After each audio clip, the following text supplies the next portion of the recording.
함께 나눌 말씀은 에베소서 3장 1절부터 13절까지 말씀입니다.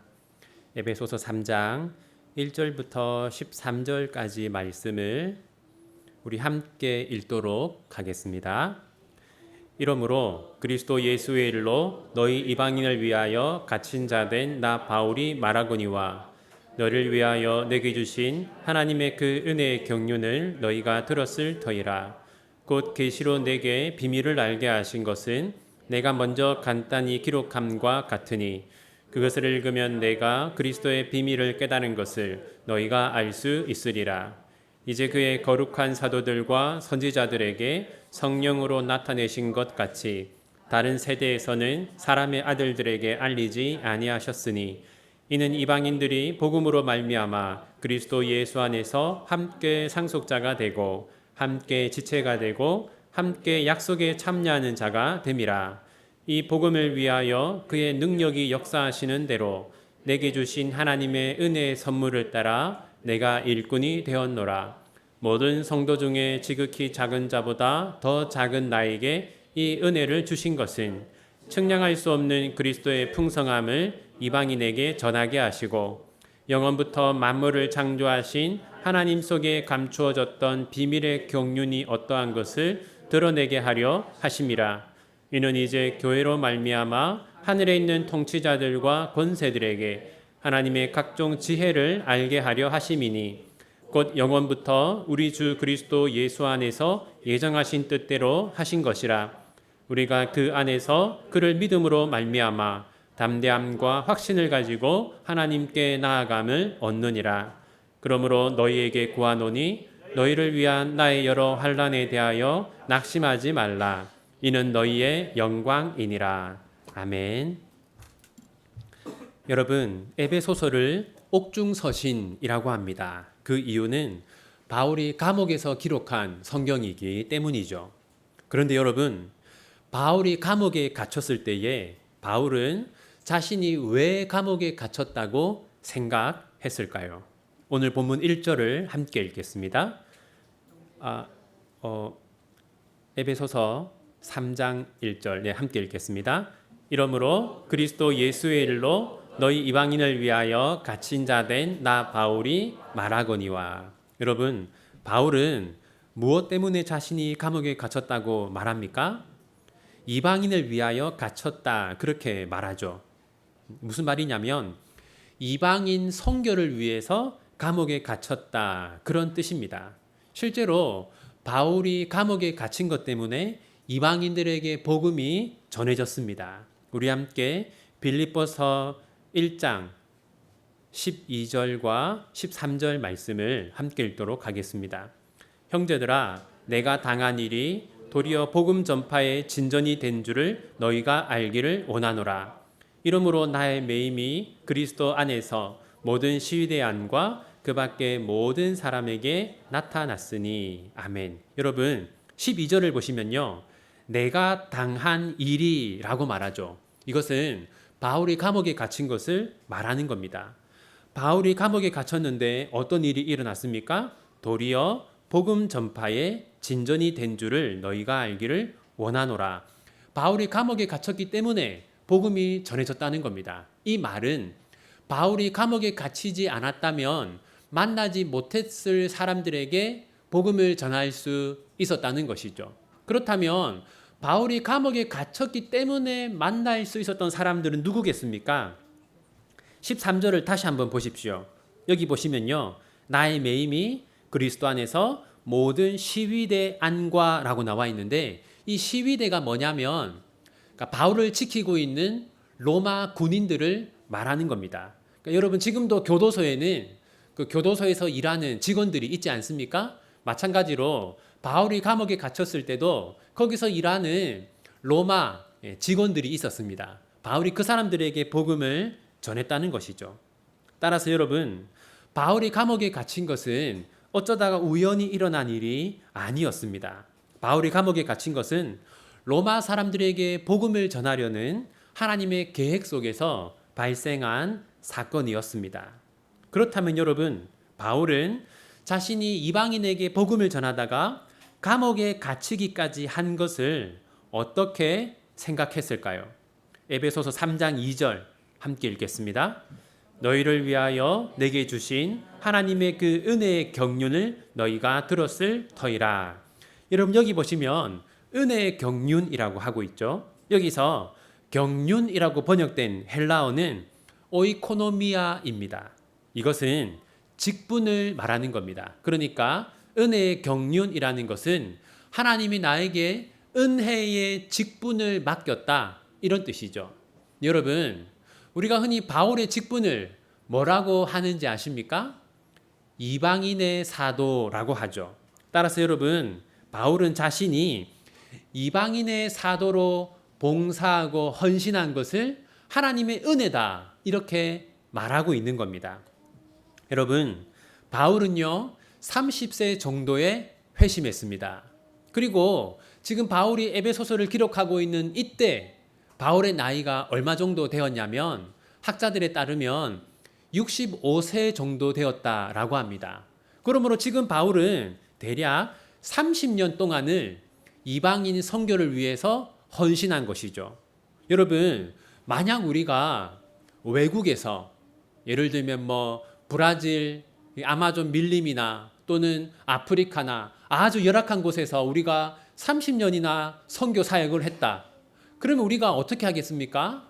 우리의 그 지나간 시간들을 자랑스럽게 생각하고 또는 자랑하지 않겠습니까? 그런데 바울은 전혀 그렇지 않습니다. 바울은 약 30년 동안 이방인들에게 복음을 전하는 선교사로 살았던 것을 하나님의 은혜라고 말하고 있습니다. 그렇다면 왜 바울은 자신이 이방인을 위해 수고한 것을 하나님의 은혜라고 말했을까요? 그 이유는 바울에게는 이방인의 사도가 될 만한 자격이 없었기 때문입니다. 여러분, 스데반을 죽이던 무리, 그 가장 앞에 있던 사람이 누구였습니까? 바울이었습니다. 또 바울은 교회를 핍박하는 사람이었어요. 따라서 바울은 사도가 될 자격은커녕 성도가 될 자격도 없었던 사람이었던 겁니다. 바울은 그런 자신의 위치와 자격을 알고 있었기 때문에 30년 동안이나 이방인 선교로 헌신한 뒤에도 모든 것이 하나님의 은혜였다 이렇게 말하는 것이죠. 여러분 그것은 우리도 마찬가지입니다. 나는 은혜를 받을 만한 자격이 있어서 은혜 받았다 라고 생각하면 우리는 하나님의 은혜를 제대로 알 수가 없습니다. 나는 은혜를 받을 만한 자격이 없는데 은혜를 받았다라는 깨달음이 우리에게 있을 때 정말 우리는 날마다 하나님의 은혜를 체험할 수 있는 것이죠. 그리고 하나님은 바울에게 또 다른 은혜를 베풀어 주셨는데 그것은 하나님이 바울에게 비밀을 알려주신 겁니다. 3장 3절 함께 읽겠습니다. 곧 계시로 내게 비밀을 알게 하신 것은 내가 먼저 간단히 기록함과 같으니. 그렇다면 하나님이 바울에게 알려주신 비밀은 무엇일까요? 4절을 함께 읽겠습니다. 그것을 읽으면 내가 그리스도의 비밀을 깨달은 것을 너희가 알 수 있으리라. 3절에서 말한 비밀은 4절에서 그리스도의 비밀이라고 합니다. 그리고 이것은 에베소서의 문맥으로 볼 때 하나님이 예수 그리스도를 통해서 하실 일, 바로 그것이 비밀입니다. 그러면 여러분, 하나님은 예수님을 통해서 어떤 일을 하십니까? 3장 6절 함께 읽겠습니다. 이는 이방인들이 복음으로 말미암아 그리스도 예수 안에서 함께 상속자가 되고 함께 지체가 되고 함께 약속에 참여하는 자가 됨이라. 여러분, 이 6절을 보면요, 하나님이 예수님을 통해서 하시는 일이 세 가지로 설명되고 있습니다. 그런데 그 세 가지 다 앞에 함께라는 단어가 붙어 있어요. 그 세 가지가 뭡니까? 함께 상속자가 되고, 함께 지체가 되고, 함께 약속에 참여한다. 여러분, 여기서 함께 상속자가 된다는 것은 우리가 다 함께 천국을 상속받는다, 그런 뜻입니다. 함께 지체가 된다는 것은 함께 한 몸이 된다, 한 가족이 된다, 그런 뜻이고요. 함께 약속에 참여한다는 것은 하나님이 약속하신 복을 함께 받는다, 그런 뜻입니다. 그리고 이것을 한 문장으로 정리하면요, 함께 교회를 이룬다라고 할 수 있습니다. 핵심이 뭐냐면요, 여러분, 여기 지금 유대인과 이방인이 나오는데 원래 유대인과 이방인은 어떤 사이였습니까? 서로를 원수처럼 여기는 사이였죠. 그런데 지금은 어떻습니까? 서로를 원수처럼 여겼던 유대인과 이방인이 예수님을 통해서 한 교회가 되고 서로 사랑하는 관계가 된다라는 것이 핵심입니다. 따라서 여러분, 예수님이 십자가에서 죽으신 목적은 단지 우리 개개인을 구원하는 것만이 아니라 교회를 세우는 것이 하나님이 예수님을 통해서 하시는 일임을 알 수 있습니다. 하나님은 예수님을 통해서 서로 사랑하는 교회를 세우기 원하셨던 것이죠. 그리고 바울은 바로 이것이 복음이라고 말합니다. 7절 함께 읽겠습니다. 이 복음을 위하여 그의 능력이 역사하시는 대로 내게 주신 하나님의 은혜의 선물을 따라 내가 일꾼이 되었노라. 여러분, 3장 7절 앞부분을 보십시오. 이 복음이라고 하지 않습니까? 이것은 앞에서 말한 바로 이것이 복음이다라는 겁니다. 근데 앞에서 무엇을 말했습니까? 예수님을 통해서 유대인과 이방인이 함께하는 교회가 세워진 건 바로 그것이 복음입니다. 그러므로 여러분, 교회가 복음이라는 것이죠. 그런데 여러분, 왜 교회가 복음일까요?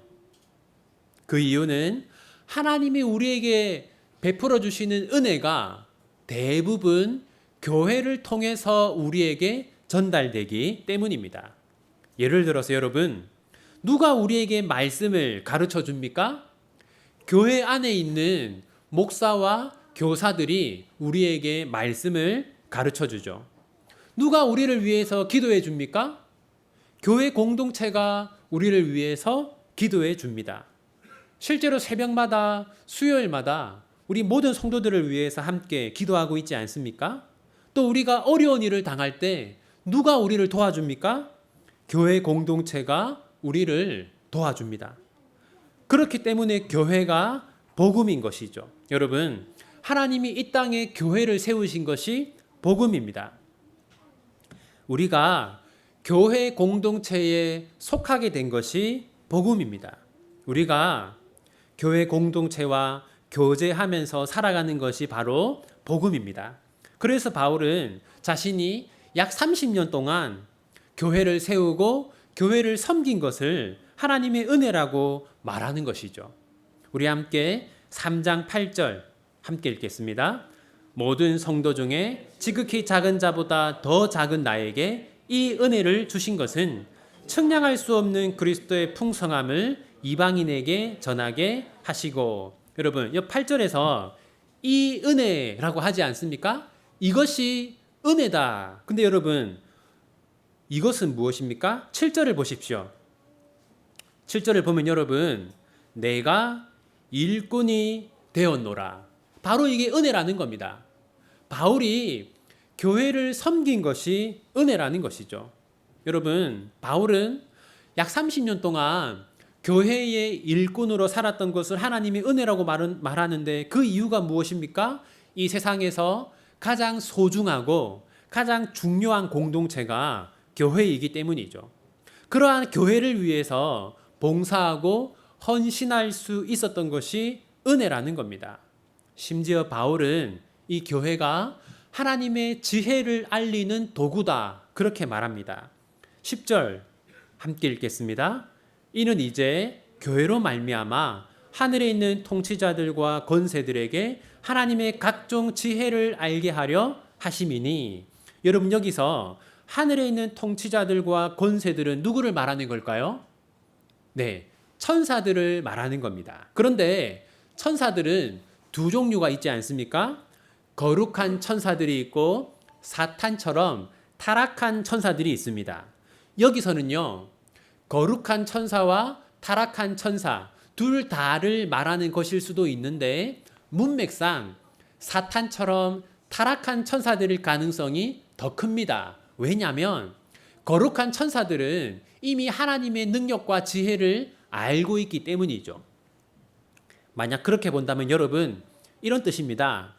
사탄조차도 교회를 보면 하나님의 능력과 지혜를 인정하게 된다라는 것이죠.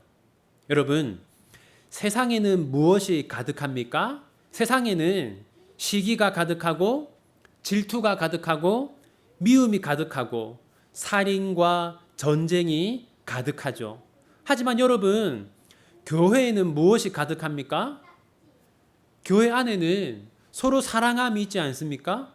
교회 안에는 서로를 용서하는 일이 있지 않습니까? 또 교회 안에는 서로를 섬기기 위해서 각자가 자신의 시간과 물질을 희생하는 것이 있지 않습니까?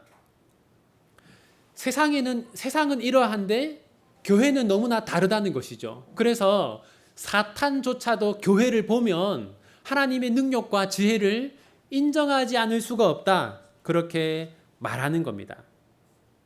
그렇기 때문에 에베소 성도들은 바울이 교회를 섬기다가 감옥에 갇힌 것을 어떻게 생각해야 합니까? 바울이 너무 불쌍하다. 바울이 참 비참한 인생을 살고 있다. 그렇게 생각해선 안 됩니다. 13절 함께 읽겠습니다. 그러므로 너희에게 구하노니 너희를 위한 나의 여러 환난에 대하여 낙심하지 말라. 이는 너희의 영광이니라. 나의 여러 환난은 뭡니까? 바울이 감옥에 갇힌 것이죠. 내가 감옥에 갇힌 것 때문에 낙심하지 마라. 대신 어떻게 생각하라고 말합니까? 영광스럽게 생각해라. 여러분, 바울은 자신이 감옥에 갇힌 것을 내가 30년이나 선교에 헌신하고 이제 내 나이가 65세나 되었는데 내가 감옥에 갇히다니 참 나의 인생이 너무 부질없고 비참하다. 바울은 그렇게 생각하지 않았습니다. 바울은 너무나 영광스럽다라고 생각했습니다. 그 이유가 무엇입니까? 교회란 세상에서 가장 소중하고 중요하고 영광스러운 공동체이기 때문에 그 교회 때문에 감옥에 갇힌 것은 영광스러운 일이라는 것이죠. 이제 오늘 본문이 우리에게 전해주는 교훈들을 함께 생각해 보겠습니다. 첫 번째는 교회는 성도의 고난을 통해서 세워진다라는 겁니다. 여러분, 바울은 감옥에 갇히는 고난을 겪었습니다. 하지만 바울의 고난은 이유 없는 고난이 아니었습니다. 하나님은 바울의 고난을 통해서 이 땅에 교회를 세우셨습니다. 바울은 너무나 힘들고 어려운 삶을 살았지만 그러한 바울의 힘들고 어려운 인생을 통해서 여러 교회가 세워질 수 있었습니다. 여러분, 교회는 저절로 생겨나는 것이 아닙니다. 교회를 섬기는 사람이 있을 때, 교회를 위해서 헌신하고 희생하는 사람이 있을 때 교회가 세워집니다. 여러분, 우리 비전교회도 마찬가지입니다. 그저 우리가 가만히 있어도 저절로 이 교회가 세워질 것이다. 그렇게 생각하면 안 됩니다. 이 교회를 위해서 희생하고 헌신하고 수고하는 사람들이 있을 때 비로소 교회가 세워지는 것입니다. 두 번째는 교회가 바로 복음이다라는 겁니다. 오늘 본문에서 바울은 교회가 복음이다라고 말했습니다. 왜 그렇습니까? 하나님의 은혜가 교회를 통해서 우리에게 전달되기 때문이죠. 여러분, 우리가 여기서 한번 생각해 볼 점이 있는데요. 부모들은 자녀에게 좋은 것을 주려고 하죠. 그런데 부모가 자녀에게 줄 수 있는 가장 좋은 것이 무엇일까요? 저는 그것이 좋은 교회를 만나게 하는 것이라고 생각합니다. 왜냐하면 하나님의 은혜와 복이 교회를 통해서 전달되기 때문이죠. 우리가 좋은 교회를 세우면 우리뿐만 아니라 우리의 자녀들도 그 교회를 통해서 많은 은혜와 복을 받게 되는 것입니다. 세 번째는 교회를 섬기는 것이 은혜다라는 겁니다. 바울은 교회의 일꾼으로 봉사한 것을 자랑하지 않습니다. 자랑하는 대신 내가 교회의 일꾼으로 살았던 것은 하나님의 은혜였다라고 말합니다. 그 이유는 이 세상에서 가장 소중하고 중요한 공동체가 교회이기 때문이죠. 여러분, 저는 예전에 어떤 사람이 한 직장에서 한평생 일하다가 은퇴하면서 제가 이곳에서 한평생 일할 수 있었던 것은 참 영광스러운 일이었습니다 라고 말하는 것을 본 적이 있습니다. 그런데 여러분, 교회는 세상에 있는 그 어떤 공동체와도 비교할 수 없는 소중하고 중요한 공동체입니다. 따라서 우리가 교회를 섬길 수 있는 것은 그 자체로 하나님의 은혜입니다. 넷째, 교회는 하나님의 지혜를 드러내는 도구입니다. 여러분, 교회에서는요, 놀라운 일들이 일어납니다. 세상에는 미움이 가득하고 질투가 가득하고 시기가 가득하고 싸움과 전쟁이 가득하죠. 그런데 교회에는 무엇이 있습니까? 교회에는 예수님을 믿는 믿음 때문에 사랑이 있고 용서가 있고 희생이 있습니다. 그래서 사탄조차도 교회를 보면 하나님의 지혜를 인정하지 않을 수가 없습니다. 그래서 여러분, 교회를 섬기는 것은 평범한 일이 아닙니다. 우리가 건강하고 바른 교회를 세우면 그 교회를 통해서 하나님의 지혜와 능력이 세상에 널리 전파됩니다. 이제 말씀을 맺겠습니다. 짐 엘리엇이라고 하는 사람이 있는데요. 이 사람이 미국의 명문 대학교를 졸업하고 20대의 젊은 나이에 남미 원주민에게 복음을 전하러 갔습니다. 그리고 그곳에서 그 파라과이 원주민들에게 복음을 전하다가 원주민들이 휘두른 창에 찔려서 죽었습니다.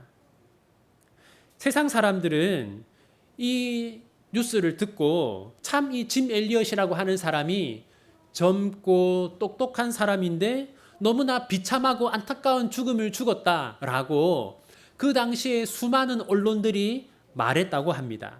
하지만 여러분, 하나님은 천국에서 이 짐 엘리엇을 향해서 하나님은 뭐라고 하셨겠습니까? 하나님이 천국에서 이 짐 엘리엇을 보고 너는 참 이 똑똑한 인재이면서 젊은 사람이면서 이렇게 빨리 천국에 왔구나. 너무나 안타깝고 너의 인생이 참 비참하다. 하나님이 그렇게 말씀하시지 않겠죠. 하나님 뭐라고 하시겠습니까? 우리 오늘 본문의 결론이라고 할 수 있는 13절 한 번 더 읽도록 하겠습니다. 그러므로 너희에게 구하노니 너희를 위한 나의 여러 환난에 대하여 낙심하지 말라. 이는 너희의 영광이니라. 사도 바울은 교회를 섬기다가 감옥에 갇힌 것을 자신의 영광이라고 말했습니다. 원주민들에게 복음을 전하다가 젊은 나이에 천국으로 간 짐 엘리엇도 하나님 앞에서 너는 참 영광스러운 삶을 살았다. 그런 칭찬을 들었을 것이 분명합니다. 여러분, 지금 대한민국에는요, 셀 수 없이 많은 교회가 있습니다. 예전에는 편의점보다 교회가 더 많았다고 하는데 지금은 편의점이 너무 많아져서 그 정도는 아닐 것 같고 약국보다는 교회가 많다고 합니다. 그러니까 전 세계에서 가장 많은 거죠, 인구 대비. 공급이 많으면 가격이 내려가지 않습니까? 그 수가 많으면 가치가 떨어지는 것이죠. 이 땅 대한민국에는 교회가 너무 많다 보니 교회가 아무것도 아닌 것처럼 생각하는 사람들이 참 많습니다. 하지만 여러분, 교회는 아무것도 아닌 공동체가 아닙니다. 교회는 하나님이 친히 만드신 공동체이고 예수님이 십자가에서 죽으신 것은 바로 교회를 세우기 위해서였습니다. 하나님은 우리를 비전교회라고 하는 교회 공동체로 부르셨습니다. 우리가 이 비전교회 공동체를 아끼고 사랑할 때, 그리고 이 공동체를 위해서 우리가 헌신하고 희생할 때, 우리 교회는 더욱더 건강하고 바른 교회가 될 것입니다. 그리고 비전교회가 건강하고 바른 교회가 될수록 우리는 이 교회를 통해서 하나님께 더 많은 은혜와 복을 받게 될 것입니다. 그러한 은혜와 복이 여러분과 여러분의 가정에 그리고 우리 교회 위에 풍성하게 되기를 바랍니다. 우리 함께 기도하겠습니다. 하나님, 아무 자격 없는 저희를 교회의 일원으로 불러주셔서 감사합니다. 저희를 비전교회로 불러주시고 비전교회 성도들과 더불어 함께 살아가게 하신 것 감사합니다. 하나님, 교회는 세상에서 가장 소중하고 중요한 공동체입니다. 그러므로 저희들이 그 무엇보다 교회 공동체를 아끼고 사랑하게 해 주십시오. 그리하여 비전교회 공동체가 더욱더 건강하고 바른 교회가 되게 하여 주십시오. 더 많은 사랑이 있는 교회, 더 많은 희생이 있는 교회, 더 많은 나눔이 있는 교회가 되게 하여 주십시오. 그리하여 교회를 섬기는 저희들도 교회를 통해서 많은 유익을, 많은 은혜와 복을 누리게 하여 주십시오. 하나님이 교회를 통해서 주시는 은혜와 복이 우리 비전교회 성도들과 저들의 자녀들의 인생에 가득하게 하여 주십시오. 이 모든 것 예수님의 이름으로 기도합니다. 아멘.